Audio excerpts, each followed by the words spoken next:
Everybody, this is Perch, and answering a viewer question here. I've got this new format now where I just open up the Gmail app on my phone, and I just scroll wildly with my thumb until finally hitting stop, and then just answer the mail that comes up. I was doing this thing where I was going top down, but the result was all the newest mail was getting answered first, and then people are, their questions from months ago are still sitting there. So, trying to do a little differently now. We'll do a little bit more randomly. It means that you guys are all going to get the hilarious enjoyment of hearing me say, hey, and here's a viewer question from April of 2000. Let's see what this person has to say as they're asking about how long I think Jonathan Hickman will stay on the X-Men. That'll be a fun day for all of us. I noticed I've got some mails. This is how absolutely crap it is. I can go way back, way back in mail, and I've got people asking about, I've got people asking questions pre-pandemic. That gives you a little view of how behind. I laugh, but it's pretty shitty. Anyway, let's get to this one. This is not too far back. It goes, hey Perch, a recent follower here from Brazil. It's a pleasure to send you this email. Pleasure for me to read it. Forgive my bad English. I will try and keep it readable. By the way, people say forgive my bad English, and then the mail is written beautifully. There's no problems with the English. You're all great. So. Hope you're still following. You said recent follower, and it's more than a month to me getting to this, so I'm hoping you're still with me. But I always notice that people from other countries have way more concerns about their English than people from this country, who sometimes write like maniacs. But anyway, mail goes, so today, December 17th, see, it's about a month away, DC launched their March solicitations. Next week, Marvel and the others follow suit. However, we've seen, due to COVID-19 and creator lateness and supply chain problems, a bunch of books having their shipping dates delayed. So wouldn't it be easier if they shortened the time? If they threw March solicitations in February, thus having a more accurate shipping date, you are the retailer, not me. So how would this impact the whole process? Unfortunately, there's a major flaw in the process, but we'll get to it in a second. Also, and this is a pet peeve of mine, but do you know why Marvel dropped the inkers from their solicitations? Mainly because they dropped them from their books too, huh? It's funny because it's true and hurts. This has been this way for a long time, and I never figured out why. Thanks a lot. Always watching. Tell Joe Casey and Sean Murphy I'm a huge fan. Well, I'm a huge fan too, and Joe Casey and Sean Murphy are always aces.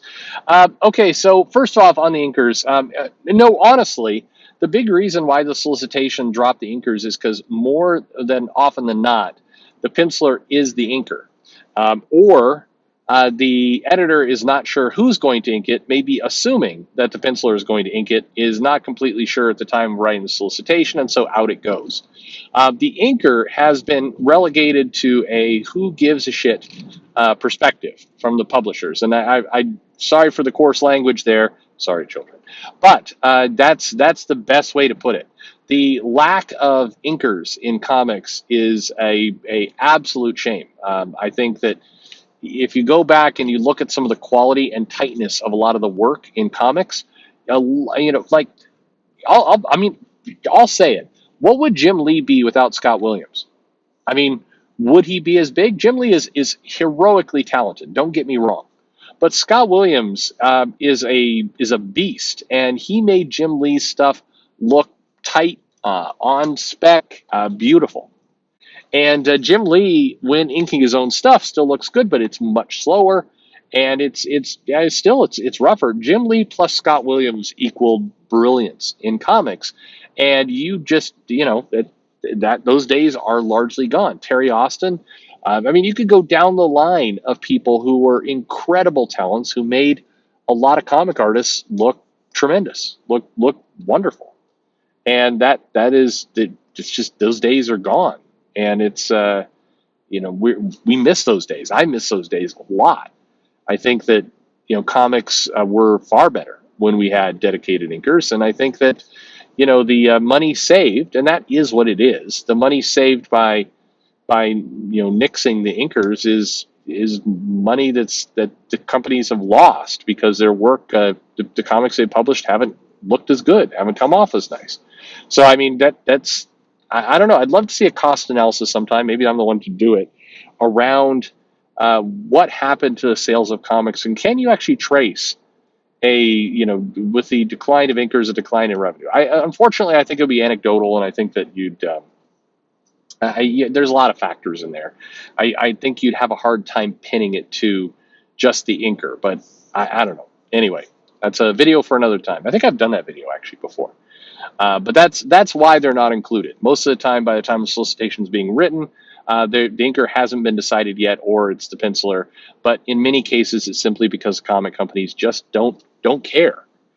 The other problem, and you know what's funny, and I say this funny, it's not really funny, but if you watched Mallrats, there was a joke that Kevin Smith made in that movie about the inker being a tracer, and it was very disparaging, very very disparagingly described as, it's just an inker is just a tracer. It's not even a real job, not even a real artist. It's a tracer. I remember a lot of inkers being rightfully pissed off at that this depiction of their job and their career, but it feels like that joke solidified within the companies. I have been out for drinks with editors at Marvel where they've referred to the inkers as tracers and kind of, oh, we got to find a good tracer for that book. And it always made me sick. And I've said that. I don't want to say an ass out of myself, but I'm like, the same kind of thing I started this video with. There are some really good inkers out there who do amazing work. I've used Scott Williams to basically brush him off as a tracer is bullshit. And, that's not a way to talk about your colleagues. I was not popular that night. Anyway, it is what it is. So that's why. Now, to your other question, hey, why don't the solicitations just come closer? Well, because the solicitations are intended for the retailer to order the books, and the retailer orders the books, and that sets the print run. And when the print run is set, that's what gets made, that's what gets shipped out. They can't really move it in any further, or there wouldn't be enough time to set the print run of the comic in order to then get it distributed to the shops. There would have to be some pretty major supply chain changes in order for it to tighten up. And to get it a month in would be ambitious to the point of it would be impossible to get it, February to March. I think the only way for it to get that tight is one of two things that have to happen. Either the comic business is going so well that the comics are getting printed before the final orders are in, before everything. It basically they're printing all this stuff up because they know they're going to sell 200,000 copies of something, so they print it off, and then but that would cause a chain of events where you'd have more reprints, you'd have more sellout, you just have a lot of things that would be negative to the comic if they did that. The other way they could go about it is they could deliver the solicitations to the retailers and then keep the retailers under NDA, where the retailers don't really, they're living under a different system than the mass audience. See, one of the things that has changed a little bit is if you go back to the 80s and the 90s, the preview catalog was typically not a lot of customers that actually look at it. When I would go through my orders back in the 90s, from Capital City and then later Diamond, there was a handful of people coming in who would, basically want to see the previews or whatever Capital City used to call it, their order form. But it was rare. Most customers came in, they were like, I want to know if there's a Ghost Rider title. I will put my name down for Ghost Rider if it comes in. There wasn't that same lean forward attitude from customers that there is today. Today, a lot of arguably the solicitations are as much for the customers as they are for the retailers. The retailers look at them and do their orders, but I know a lot of retailers who don't even bother reading the solicitations at this point and just kind of go off their numbers and their curves of what's typically sells in the shop, and they call it a day. They don't go into any more detail. And it's the customers that read the solicitations, and then the customers push the retailer to order more, order less based on what they're seeing. And so if you did see a world where we got kind of back to that, where the retailers had a little bit more confidence about what they were buying. You could argue that if we went back to returnability, it would start to function this way very quickly.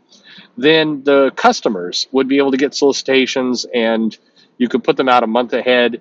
You could keep momentum and excitement about what was going to happen. You could be more precise about what was going to be shipped. There are a lot of things you could do there that would probably make the whole world a lot different.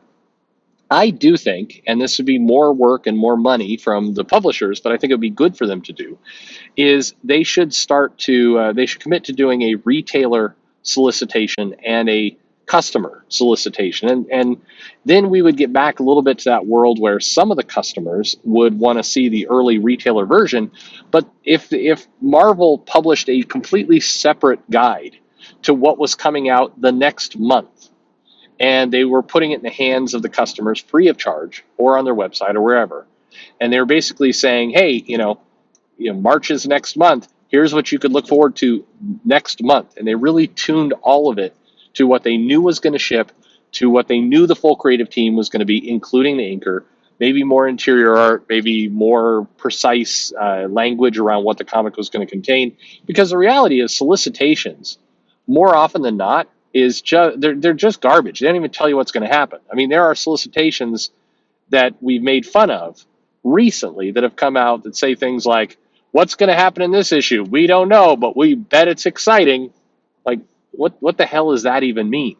What's going on there is that the editor, hasn't really figured out what the story is, or they're disconnected, or they're too busy, or whatever. So they just put in some text, just to hell with it, and are assuming that, hey, this is for a Batman book and people are going to order Batman anyway, so screw it. Why waste time putting in the creative team or what even is going to happen?